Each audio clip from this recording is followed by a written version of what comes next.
Alright, Shalom Akim, Shalom. Commençons tout d'abord, comme toujours, en donnant tout honneur, toute gloire à notre pouvoir. Yahweh, Bahasham, Yahweh Shai, Bahasham, Bracha, Kodash. Double honneur et respect aux apôtres de Great Millstone, ceux que le Seigneur Yahweh, Bahasham, Yahweh Shai a établi pour guider les élus de la nation d'Israël et bien sûr, Shalom aux élus.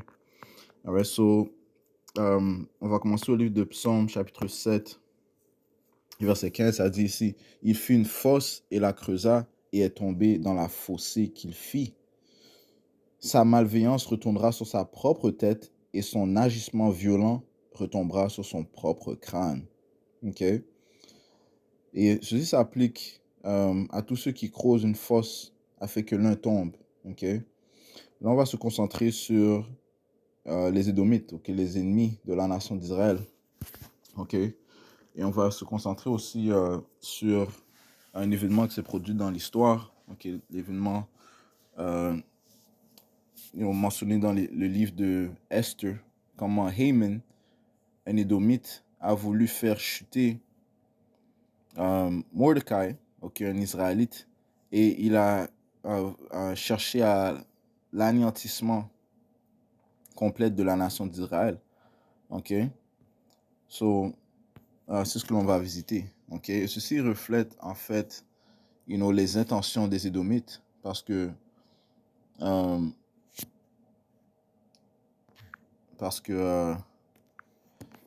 les Édomites veulent la chute complète des Israélites. Ok? Ceci est mentionné dans le livre de Psaume 83. Psaume 83 et verset 2, « Car voici tes ennemis produisent un tumulte, et ceux qui te haïssent ont levé la tête. Ils ont pris d'astucieux conseils contre ton peuple, le peuple d'Israël, qui sont connus dans le temps où nous sommes comme les soi-disant noirs, latinos et amérindiens. Nous savons qu'il y a des Israélites dispersés dans le carcan du monde.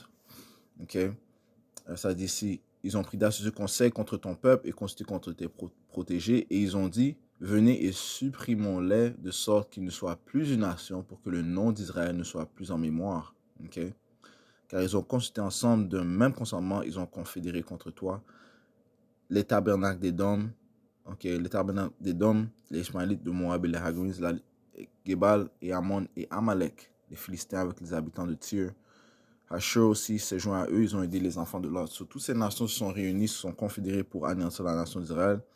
Mais la première dans la liste sont les tabernacles d'Édom, la maison de Édom. Et Amalek est aussi mentionné. Amalek est une des tribus de la nation des Édomites. Donc Haman était un Amalekite. Leur but de ces Édomites est de supprimer les Israélites. Mais ce dont ils ignorent, c'est que le pouvoir de l'univers a garanti que la nation d'Israël ne serait pas anéantie. Il a fait une alliance avec nos ancêtres, Abraham, Isaac et Israël, et cette alliance tient jusqu'à toujours et est une alliance éternelle. Et plus, une nouvelle alliance nous est introduite par notre Seigneur Yahweh Shai, qui, lorsqu'à sa venue, eh bien, les élus hériteront de l'immortalité. La nation d'Israël est jointe complètement avec le pouvoir de l'univers, Yahweh, au nom de son fils Yahweh Shai. Jérémie 31 et verset 35. Ainsi dit le Seigneur Yahweh Bahasham Yahweh Shai, qui donne le soleil pour être la lumière du jour et les règlements de la lune et des étoiles pour être la lumière de la nuit, qui fend la mer lorsque ses flots grondent. Yahweh, le Seigneur des armées, est son nom. Si ces règlements disparaissent devant moi, dit Yahweh Bahasham Yahweh Shai, alors la semence d'Israël aussi cessera d'être une nation devant moi pour toujours. Donc si les règlements, c'est que le soleil qui apporte la lumière du jour, la lune qui apporte la lumière de la nuit, ainsi que les étoiles, la mer, lorsque c'est qui font la mer, si certains règlements disparaissent devant Yahweh Bahasham Yahweh Shai, eh bien, la nation d'Israël cessera d'être une nation devant lui. Donc, mais le Seigneur, lorsqu'il a créé ces choses, il a dit qu'elles sont bonnes, qu'elles sont qu'elles sont, parfaites, ok? Ok? Elles sont justes, ok? Elles sont dans leur bon état. Ok, verset 37. Ainsi dit le Seigneur Yahweh Bashmi Yahushua, si le ciel en haut peut être mesuré, si les fondements de la terre en bas sondés, aussi rejetterai-je toute la semence d'Israël à cause de tout ce qu'ils ont fait, dit le Seigneur Yahweh Bashmi Yahushua. Ok, donc, ce qui signifie que le haut ne peut pas être mesuré et le fond de la terre en bas sondé. Ok, donc la nation d'Israël régnera éternellement. Donc, ces nations, commençant par les Édomites, ils n'ont pas considéré la fin, ok? Le Seigneur en aucun cas va se détourner de la nation d'Israël. Ça dit ici dans le livre de Amos.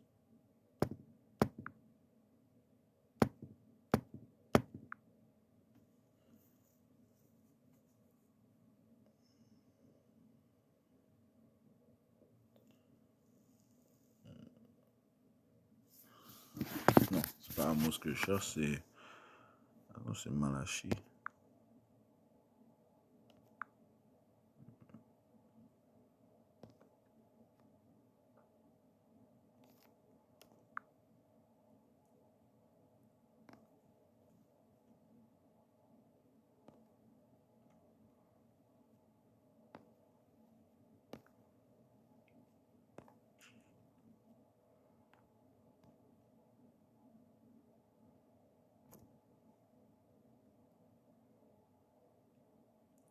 Malachie 3 et 6, car je suis Yahweh Bashim Yahushai, je ne change pas, c'est pourquoi vous, fils de Jacob, n'êtes pas consumés. Donc le Seigneur va maintenir l'alliance qu'il a faite avec son peuple, okay, les promesses qu'il a données à nos ancêtres.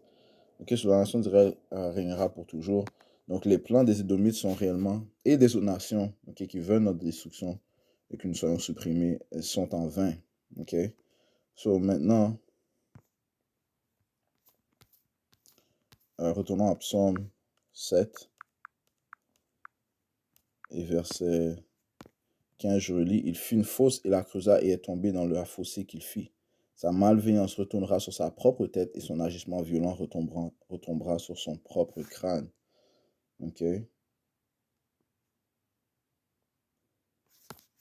Allons voir ce que Haman, l'Édomite, voulait faire concernant la nation d'Israël. Ok. Esther chapitre 3 et verset 5, ça dit ici. Et lorsqu'Haman vit que Mordecai ni se courbait,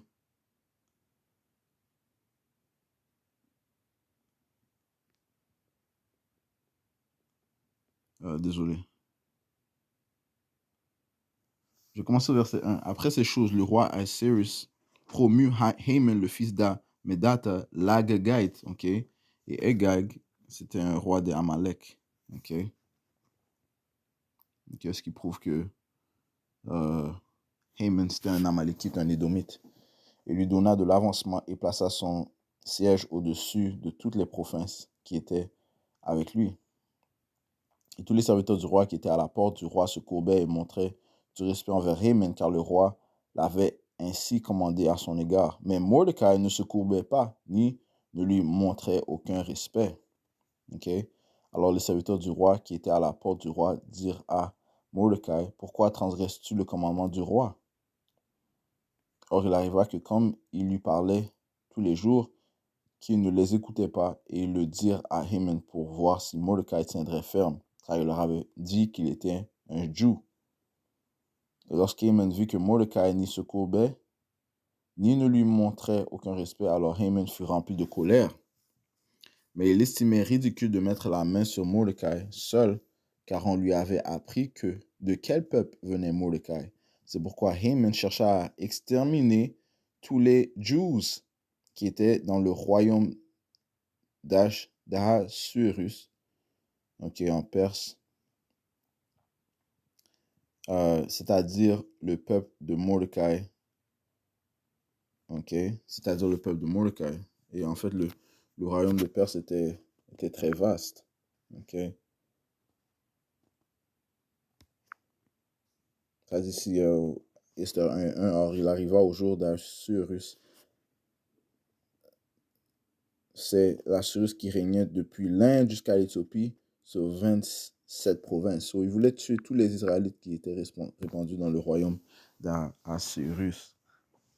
OK? Tout ça, à cause que Mordecai voulait pas, s'abaisser devant lui. Mais en réalité, c'est la haine qu'il a envers les Israélites. OK? La haine spirituelle que Haman, OK, l'Agagite, OK, avait contre les Israélites. OK? Retournons, retournons à la haine du début que Esau avait envers son frère Jacob. OK? Israël. Genèse chapitre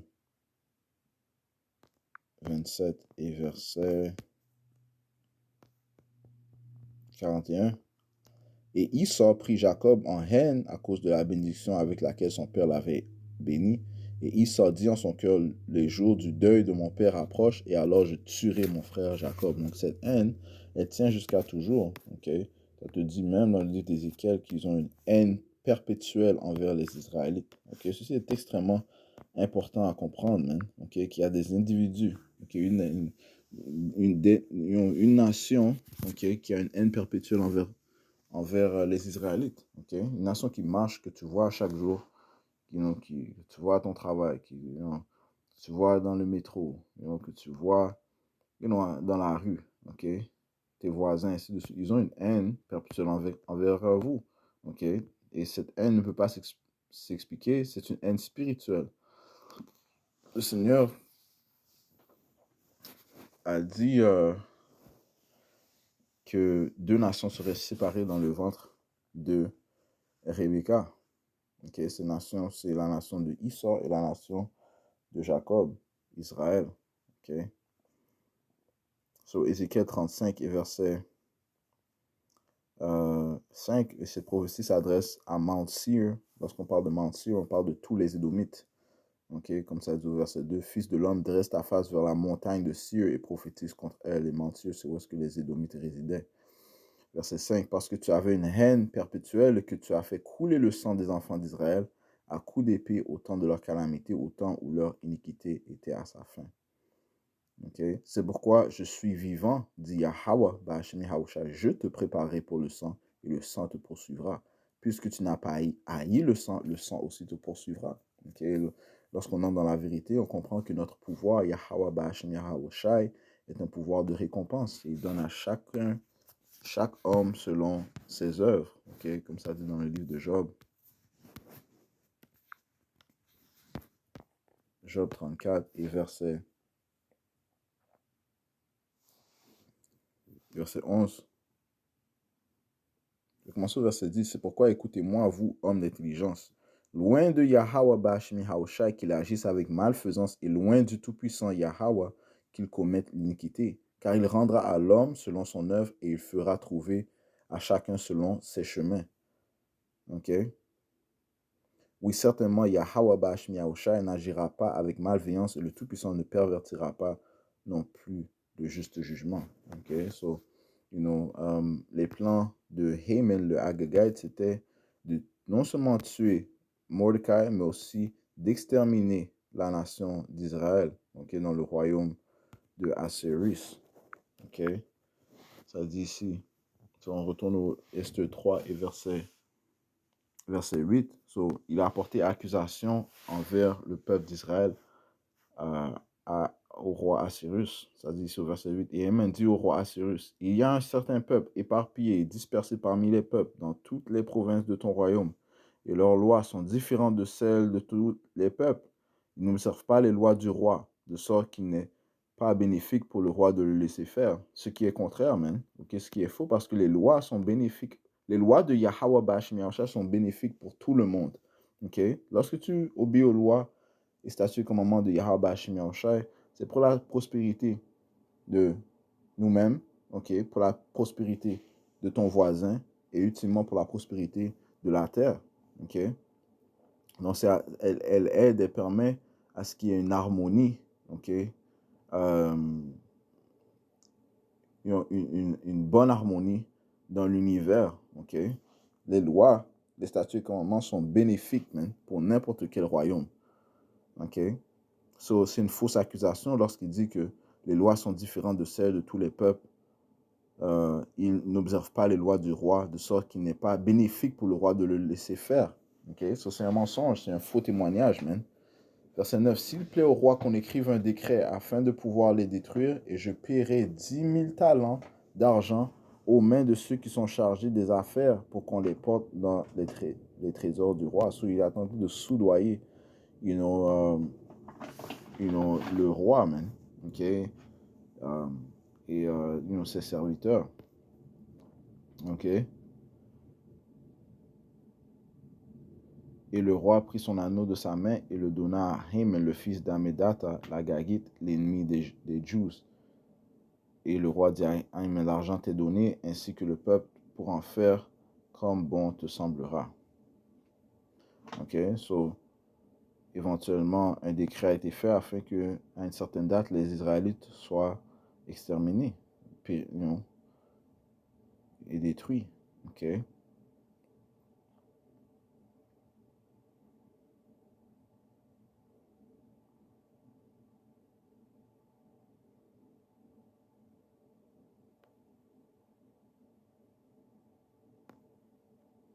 Verset 13, les lettres furent envoyées par des courriers dans toutes les provinces du roi afin de détruire, de tuer, de faire périr tous les Jews, les jeunes aussi, bien que les vieux, les petits-enfants et les femmes, en un seul jour, savoir le 13e jour du 12e mois, qui est le mois d'Adar, et de prendre leur butin.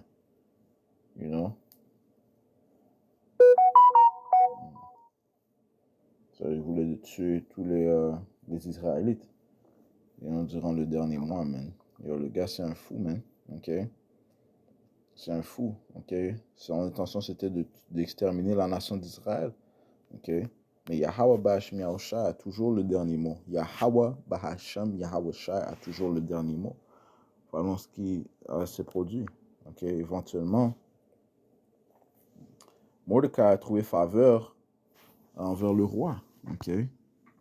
Ayant dénoncé deux des eunuques du roi qui voulaient le tuer, you know? Et ceci fut écrit dans le livre des records, ok? Il gardait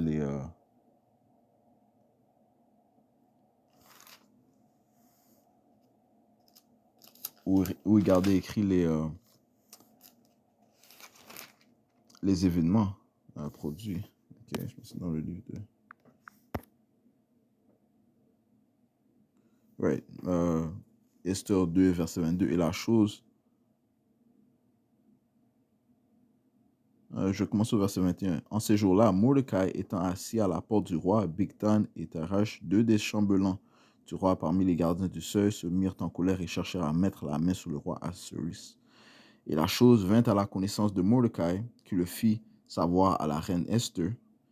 Et Esther était la cousine de Mordecai, okay, celui qui l'a élevé après la mort de ses parents. Donc elle était israélite et elle fut devenue la reine, okay, la reine, autrement la femme du roi Assuérus. Okay. La chose vint à la connaissance de Mordecai, qui le fit savoir à la reine Esther, et Esther la rapporta au roi au nom de Mordecai. Et lorsqu'on fit une enquête sur la chose, et elle fut trouvée telle, c'est pourquoi tous deux furent pendus à un arbre, et cela fut écrit dans le livre des chroniques devant le roi. Okay? Ils écrivaient les chroniques, les événements qui se produisaient. Par cela,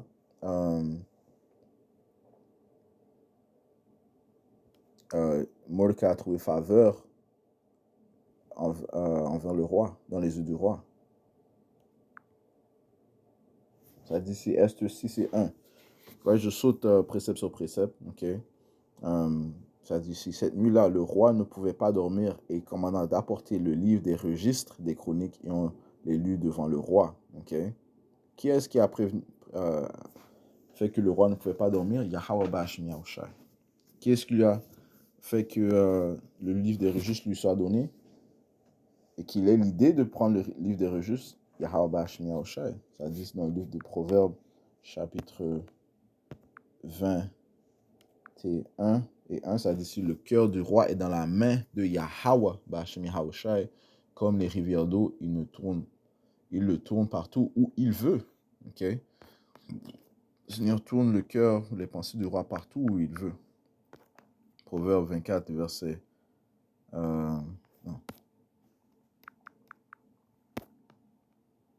Proverbe 20 et 24. Les allées et venues de l'homme sont de Yahweh Bashim Yahushai comme un homme.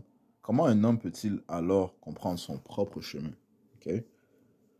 So, tout est établi par Yahweh Bashim Yahushai. So, le Seigneur a mis dans l'esprit du roi de prendre le livre de registre des chroniques afin de voir les événements, lire les événements. Okay? So, Isaiah Est 6 et 1, cette nuit-là, le roi ne pouvait pas dormir et il commanda d'apporter le livre des registres des chroniques et on les lut devant le roi. Et on y trouva écrit que Mordecai avait rapporté au sujet de Bigtan et de Téchel, les deux chambellans du roi, gardiens de l'entrée, qui avaient cherché à mettre la main sur le roi Assuérus. Et le roi a dit, quel honneur et quelle distinction a-t-on fait à Mordecai pour cela? Et les serviteurs du roi qui le servaient répondirent, on n'a rien fait pour lui. Ok. Et le roi dit, qui est dans la cour? Or, Haman était venu dans la cour extérieure de la maison du roi pour dire au roi de faire pendre Mordecai au gibet qu'il lui avait préparé. Right? So, Haman avait aussi pour plan de pendre Mordecai. Okay? Il voulait l'exterminer, mais il voulait le supprimer. Okay? Ceci était la haine. C'était dans les pensées de Haman, man. Il est allé voir le roi pour lui dire de supprimer Mordecai. Verset 5, et les serviteurs du roi lui dirent, voici, Haman se tient dans la cour, et le roi dit qu'il entre. Ainsi Haman entra, et le roi lui dit, que faudrait-il faire à l'homme que le roi se plaît à honorer? Alors Haman pensait en son cœur, à cause de son orgueil. Et les Édomites sont très orgueilleux. À qui le roi voudrait-il faire plus d'honneur qu'à moi? Et Haman répondit au roi, quant à l'homme que le roi se plaît à honorer, qu'on apporte le vêtement royal, dont le roi se revêt, que le cheval sur lequel le roi monte et qu'on mette la couronne royale sur sa tête. So il veut être exalté comme un roi, man. Et que ce vêtement et ce cheval soient remis en la main d'un des plus nobles princes du roi, afin qu'on puisse parer avec tout cela l'homme que le roi se plaît à honorer, et qu'on le promène dans les rues de la ville, monté sur le cheval, et qu'on proclame devant lui. Ainsi fera-t-on à l'homme que le roi se plaît à honorer. Alors le roi dit à Haman, hâte-toi et prends le vêtement et le cheval, comme tu as dit, et fais ainsi à Mordecai, le Juif, qui est assis à la porte du roi. N'omet rien de tout ce que tu as dit. Alors, tu vois, il a été pris dans son propre complot, ok? Sa propre bouche l'a condamné, ok?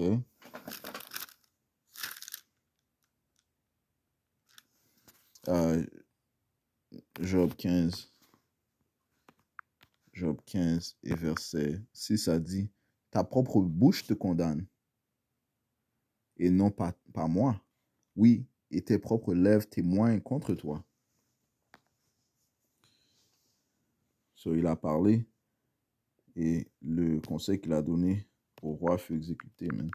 L'homme même qu'il voulait assassiner, qu'il voulait tuer et supprimer, c'est lui-même qui l'a élevé, man. Par sa propre bouche.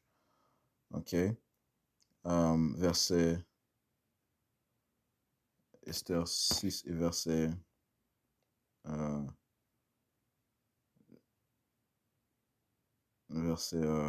10. Alors le roi dit à Haman, hâte-toi et prends le vêtement et le cheval, et comme tu as dit, fais ainsi à Mordecai, le Juif, qui est assis à la porte du roi. N'omets rien de tout ce que tu as dit. Alors Haman prit le vêtement et le cheval et para à Mordecai et le promena à cheval dans les rues de la ville, proclamant devant lui, Ainsi fera-t-on à l'homme que le roi se plaît. Ainsi fera-t-on à l'homme que le roi se plaît à honorer. Il a dû faire cela. Hein.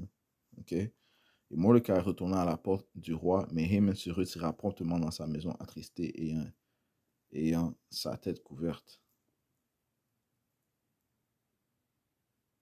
Et Haman raconta à Zeresh, sa femme, et à tous ses amis tout ce qui était arrivé. Alors hommes, ces hommes sages et Zeresh, sa femme, lui dirent, si Mordecai devant lequel tu as commencé de t'abaisser est de la semence des Juifs, tu ne l'emporteras pas sur lui, mais tu tomberas certainement devant lui. OK? Et c'est ce qui s'est produit. OK? On va lire ça directement.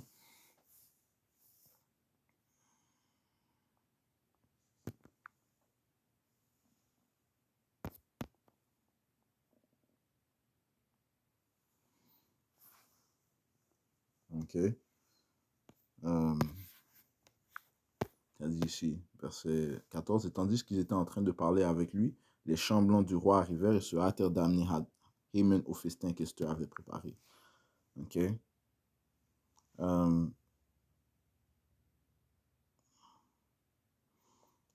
Verset 3, OK, durant le banquet, Esther qui parle, oui, je saute des préceptes pour aller directement au point, ça dit ici, alors la reine Esther répondit et dit, et je conseille le livre de Esther, OK, c'est un excellent livre, man. OK?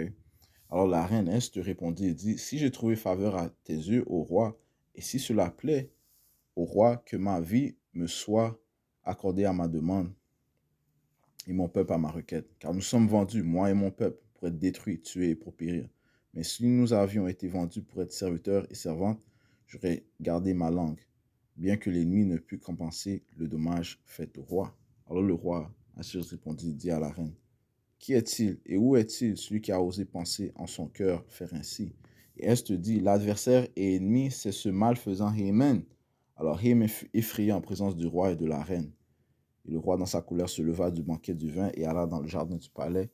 Et Haman se tint là pour faire requête pour sa vie à la reine Esther, car il voyait que le mal était déterminé contre lui par le roi.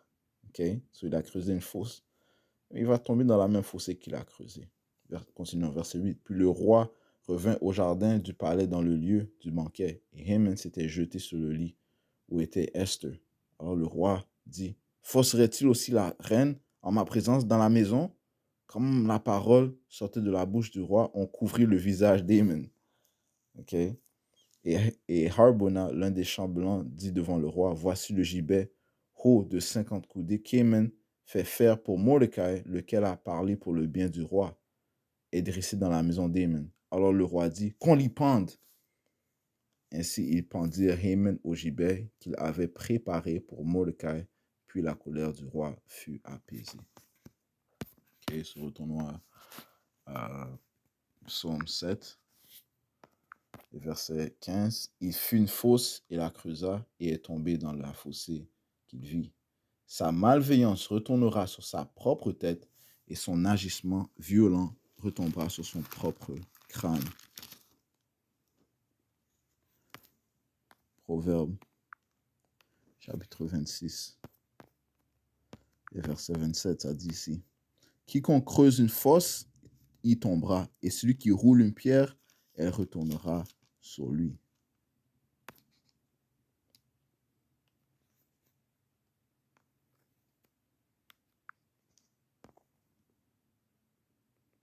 Proverbe, chapitre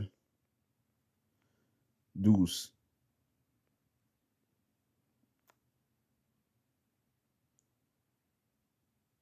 Et verset 12.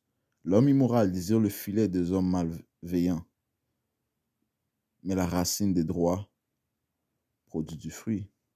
Verset 13. L'homme immoral est pris au piège par la transgression de ses lèvres, mais le juste sortira de la difficulté. Et c'est ce qui s'est produit. Okay? L'homme immoral, Haman, est pris au piège par la transgression de ses propres lèvres, le faux témoignage qu'il a témoigné, la devise, les stratagèmes qu'il a conseillé pour supprimer la nation d'Israël. Okay? Il a préparé un gibet pour pendre Mordecai. Okay? Mais ça dit, l'homme immoral est pris au piège par la transgression de ses lèvres, OK? Mais le juste sortira de la difficulté. Et Mordecai est sorti de la difficulté. OK? Haman a fait que, par ses propres lèvres, Mordecai soit honoré. OK? Et Mordecai a été honoré. OK?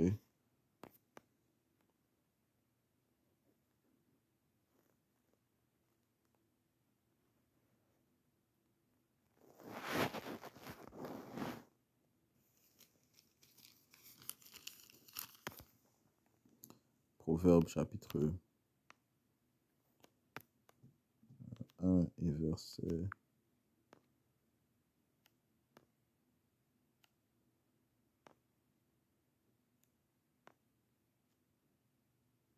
17. Sûrement en vain, le filet est tendu à la vue de tout oiseau.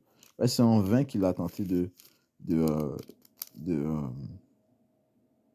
d'attraper Mordecai. OK? Sûrement en vain, le filet, OK, est tendu à la vue de tout oiseau. C'est en vain. OK? Parce que Yahaba Hashim Yahushai en aucun cas va pervertir le jugement. OK?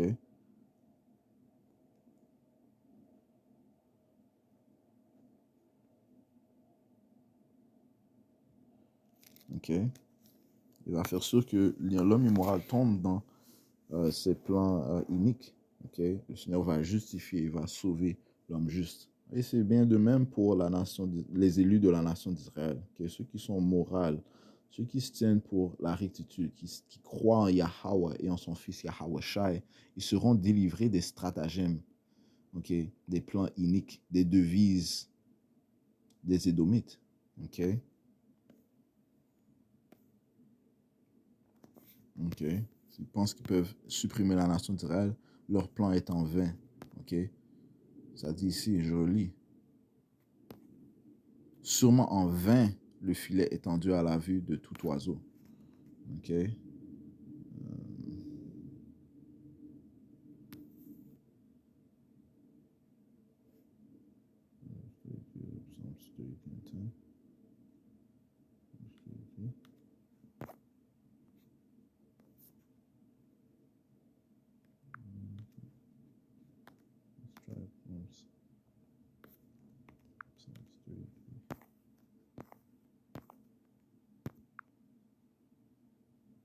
Yes. Psaume 33 et 10, le Seigneur Yahweh Ba'ashem Yahushai réduit à néant le conseil des païens. Il rend les deux saints des peuples sans effet. Okay? Leurs deux saints de supprimer la nation d'Israël viendra en effet, sans effet. Okay? Leurs deux saints de supprimer la nation d'Israël viendra sans effet. Okay? Tout comme les deux saints de Haman, de tuer Mordecai et de supprimer la nation d'Israël viendront en deux saints. Mais en fait, c'est eux qui seront exterminés. Les Édomites seront exterminés, poursuivant le livre d'Abdia, chapitre 1 et verset 10. Ça dit ici, à cause de ta violence et en passant, cette prophétie s'adresse à Issor Ilum. Abdias 1 et 1, ça dit ici, la vision d'Obediah. Abdias ainsi a dit, Yahweh, Bashim Yahushai, de Dieu, le pouvoir concernant Édom. Nous avons entendu une rumeur de la part de Yahweh Ba'ashem Yahushai, un ambassadeur est envoyé parmi les païens. Levez-vous et levons-nous contre ce peuple pour la bataille. Verset 10. À cause de ta violence faite à ton frère Jacob, la honte te couvrira et tu seras retranché pour toujours. OK? Verset 18. Et la maison de Jacob sera un feu, et la maison de Joseph une flamme, et la maison d'Issa du chaume, et ils l'embraseront et la dévoreront, et il n'y aura aucun reste de la maison d'Issa, car Yahweh, Bahashem Yahweh Shai, a parlé. OK? Il a parlé. OK? So, ils seront exterminés, supprimés, après avoir servi leur temps de captivité. OK? Parce que ça dit quoi? Apocalypse chapitre 13 et verset 9. Si quelqu'un a une oreille qui l'entende, celui qui mène en captivité ira en captivité. Celui qui tue par l'épée doit être tué par l'épée. Voici la patience et la foi des saints. OK? Allons au livre de Job.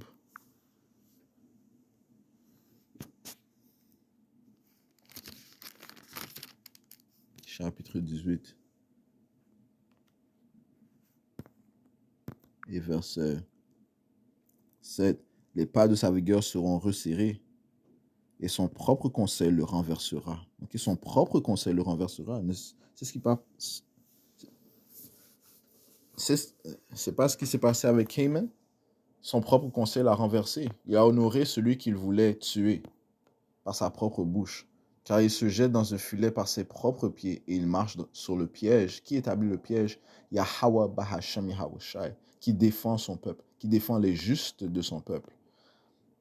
Okay? La chausse trappe le pendra par le talon et le voleur aura le dessus. Ok. Ça dit le voleur. 9, verset 9, verset 9.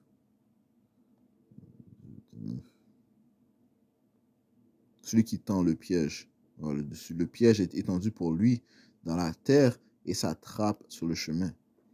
Ok.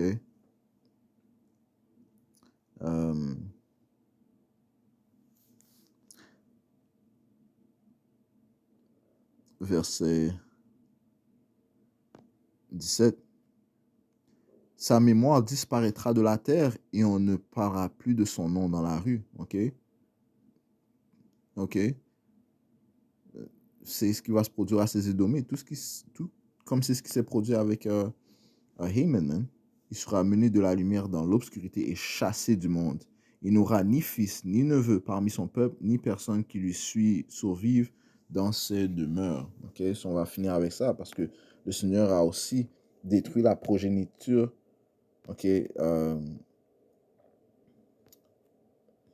la semence de Agag, Agag, le Agagite Haman, qui oui était de la descendance de Agag.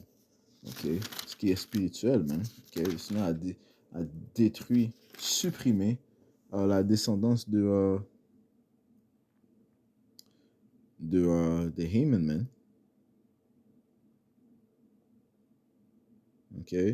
Esther, chapitre 9 et verset...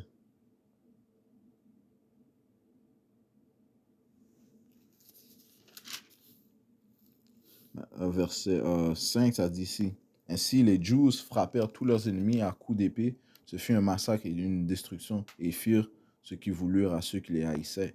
Et dans Shushan, au palais, les Juifs tuèrent et firent périr 500 hommes, ainsi que Parshandata, et Dalphon, et Aspata, et Porata, et Adal, et Aridata, et Mashta, et Arizai, Aridai, et Vajezata, les 10 fils d'Aman, le fils d'Amedata, l'ennemi des Juifs, mais ils ne mirent pas leurs mains pas leurs mains au pillage.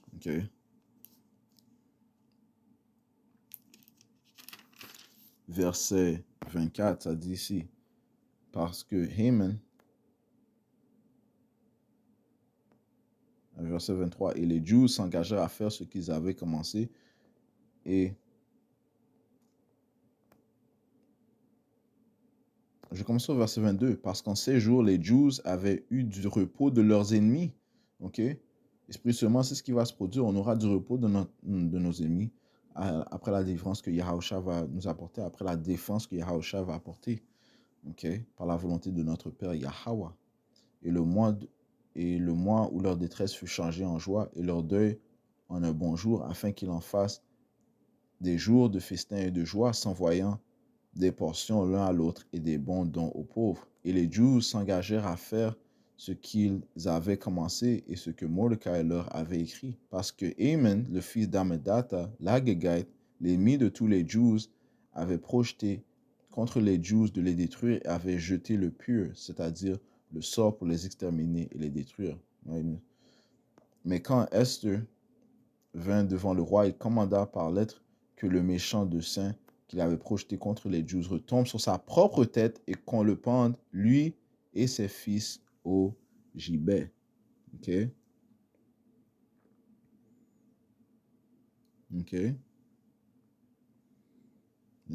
So, le Seigneur va apporter la justice. tout comme il a fait auparavant, eh bien, il va le faire aujourd'hui. Ok, nous avons confiance en cela. Ok, Romains chapitre 15, verset 4. Car toutes les choses qui furent écrites autrefois furent écrites pour notre érudition, afin qu'au moyen de la patience et du réconfort des Écritures, nous puissions avoir l'espérance. Ok, afin, afin qu'au moyen de la patience et au réconfort des Écritures, nous puissions avoir l'espérance. Ok, sans mentionner que les Israélites ont jeûné et ils ont constamment prié à Yahweh Bashmiachai pour qu'il les délivre. Ok, c'est ce dont nous devons faire dans l'âge où nous sommes. Et juste toucher sur cela, j'espère que ça a été édifiant. Je vais conclure en donnant tout honneur, toute gloire à notre pouvoir. Yahweh, Bahashem, Yahweh Shai, Bahashem Kodash. Tout l'honneur et respect aux apôtres de Great Millstone établis par Yahweh Bahashem Yahushai pour guider les élus de la nation d'Israël et bien sûr Shalom aux élus.